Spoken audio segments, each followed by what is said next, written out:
बिस्मिल्लाहिर्रहमानिर्रहीम। दर्दों की दवाइयाँ कौन सी खाई जाएं, आपके लिए कौन सी बेहतर है और इनके नुकसानात कौन कौन से हैं, ये आज की वीडियो का मौजू है।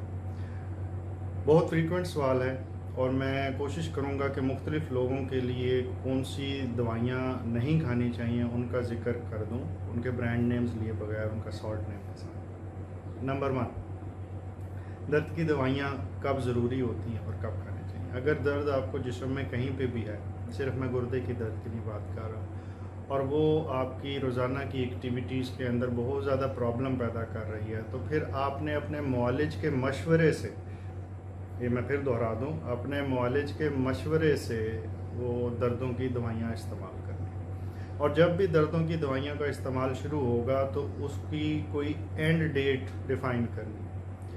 ये जो एक रिवाज है और अनफॉर्चुनेटली बड़े सगीर में, पाकिस्तान, इंडिया, बांग्लादेश में ज़रा ज़्यादा है कि दर्द की कोई दवाई जो एक दफ़ा हमने सीख ली कि इसके खाने से दर्द ठीक होती है, वो हमारी ग्रॉसरी का हिस्सा बन जाती है। वो जब कोई बेटा बेटी ग्रॉसरी करने जाता है तो कहा जाता है फलानी दवाई ले आना, और जब दर्द होती है वो खाए जाते हैं। उसके नतीजे में वो मर्ज़ जिसके लिए वो दवाई इस्तेमाल हुई वो तो छोटा, लेकिन उन दवाइयों से उससे बड़े मर्ज़ लाहक हो जाते हैं, जिसमें गुर्दे के फेलियर का मसला है, मैदे में अल्सर का मसला है, इवन के कुछ ऐसे एनसेड्स और दर्दों की दवाइयाँ हैं जो दिल की कारकर्दगी पे बड़ा बुरा असर डालती हैं। कुछ ऐसी हैं जो जिस्म में सोडियम रिटेन करती हैं, उससे सोजिश बढ़ना शुरू हो जाती है। उन सब के नाम इस चंद मिनट की वीडियो के अंदर या उनके मैकेनिज़्म तो मैं नहीं समझा सकूँगा।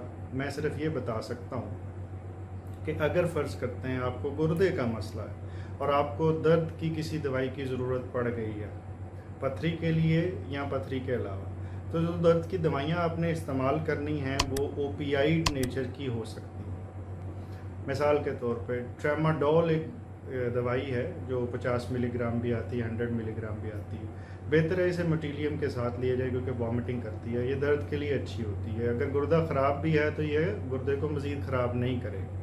लेकिन ये जो सी दवाई है इससे वॉमिटिंग हो सकती है और इससे कॉन्स्टिपेशन का मसला हो सकता है। ये पाकिस्तान में कई नामों से आती है, टोनोफ्लेक्स के नाम से, ट्रेमोल के नाम से, ट्रेमापार के नाम से। ये ब्रांड नेम इसलिए बताए कि लोग इनसे मनूस हैं, शॉर्ट नेम का शायद ज़्यादा ना पता।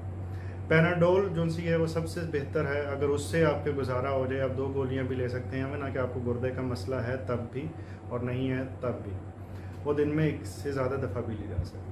फिर कुछ दवाइयाँ जिसके पैनाडोल के साथ ही उन्होंने एक और सॉल्ट मिला दिया होता है, उसका नाम है ऑरफेनाडिन सिट्रेट, मुश्किल सा नाम है लेकिन ब्रांड नेम शायद लोग जानते हों। पाकिस्तान के अंदर न्यूब्रल फोर्ट के नाम से आती है, विलजैजिक फोर्ट के नाम से आती है, सेमरॉल एंड फोर्ट के नाम से। ये भी गुर्दों को ख़राब नहीं करती, दर्दों में खिंचाव, पट्ठों का खिंचाव और इस तरह की दर्दों के लिए अच्छी है, कारआमद होती है। लेकिन इससे भी बाज़ लोगों को थोड़ी सी प्रॉब्लम्स होती हैं और वो एंटीकोलिनर्जिक इफ़ेक्ट्स हैं। उसके अंदर मसाने का अगर किसी को रुकावट चल रही है तो वो थोड़ी वर्स हो सकती है। प्रोस्टेट का जिसको मसला है उसके लिए थोड़ा प्रॉब्लमेटिक हो सकता है इस दवाई का इस्तेमाल। लेकिन आप अगर मुआलिज के मशवरे से इस्तेमाल कर रहे हैं तो उम्मीद यही है कि इंशाअल्लाह ताला आपको सही डोज में और सही वक्त तक के लिए एडवाइस होगी और उसके बाद मसला रुक सकता है, यानी कि दवाई का इस्तेमाल रोका जा सकता है। बाज़ का ऐसा होता है कि पथरी गुर्दे के अंदर फंसी हुई होती है और क्रेटिनिन ठीक होनी चाहिए, ये मैं साथ बता दूँ अब जो मैं सिनेरियो बता रहा हूँ उसमें। और रास्ता खोलने के लिए आपको सोजिश कम करने वाली पेन किलर इस्तेमाल करनी पड़ती है, तो उस सूरत में आप एनसेड्स की कैटेगरी भी इस्तेमाल करते हैं। और एनसेड्स वो कैटेगरी है जो दर्दों की दवाइयों का सिनोनिम या पाकिस्तान में या पूरी मेरा ख्याल है बरसगीर के अंदर इसको ही असल में दर्दों की दवाई माना जाता है। इसका नाम डाइक्लोरॉन है, पोनस्टॉन है, सिनफ्लेक्स है, निम्स है, ये बहुत ज़्यादा पाकिस्तान के अंदर इस्तेमाल होती है।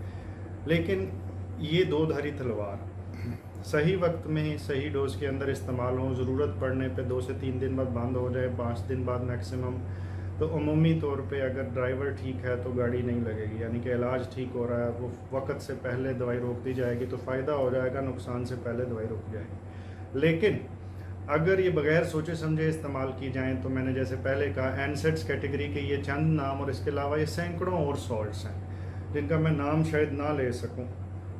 ये तमाम एनसेड्स कैटेगरी के सॉल्ट्स जो उनसे हैं ये गुर्दे भी ख़राब कर सकते हैं, मैदे को भी डिस्टर्ब करते हैं, ये उल्टियाँ लेके आते हैं, मैदे का अल्सर कर सकते हैं, ये दिल की खराबियाँ कर सकते हैं, सोजिश को वर्स कर सकते हैं, पेशाब में कमी ला सकते हैं। इसके अलावा और भी कुछ है, एनाफाइलैक्टिक बहुत सारे लोगों को रिएक्शन भी हो सकता है जो किसी भी दवाई से हो सकता है। सो दर्द की अगर दवाई की सिर्फ ज़रूरत है और कोई ऐसी कंपेलिंग इंडिकेशन नहीं है कि आपने साथ सोजिश भी कोई ख़ास किस्म की ठीक करनी है और ये आपका फिजिशियन फैसला करेगा, तो आपने कोशिश करनी है कि पैनाडोल पे गुजारा करें।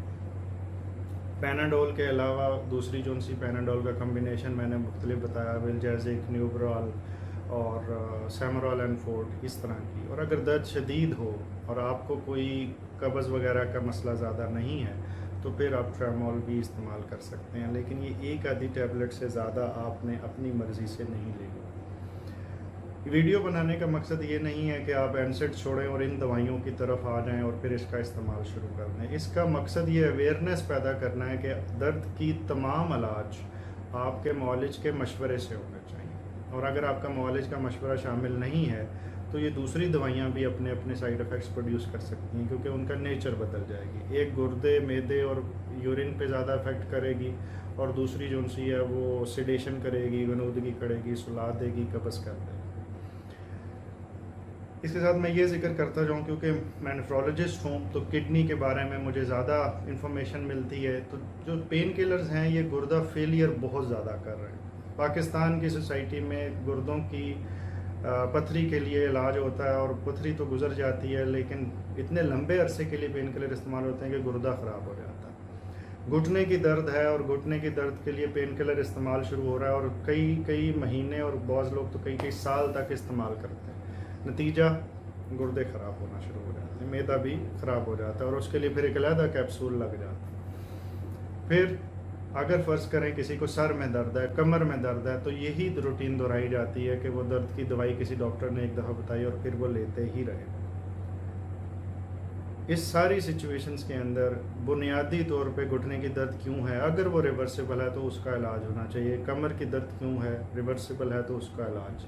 दर्द शकीका है जिसके लिए पेन किलर ले रहे हैं, अगर उसके बहुत सारी दूसरी दवाइयाँ आ चुकी हैं जिसमें एनसेड नहीं लेना पड़ता, तो उसका इलाज करवाएं और कोशिश करें कि दर्दों की दवाइयों से हद्दुल वसा बचने की कोशिश करें।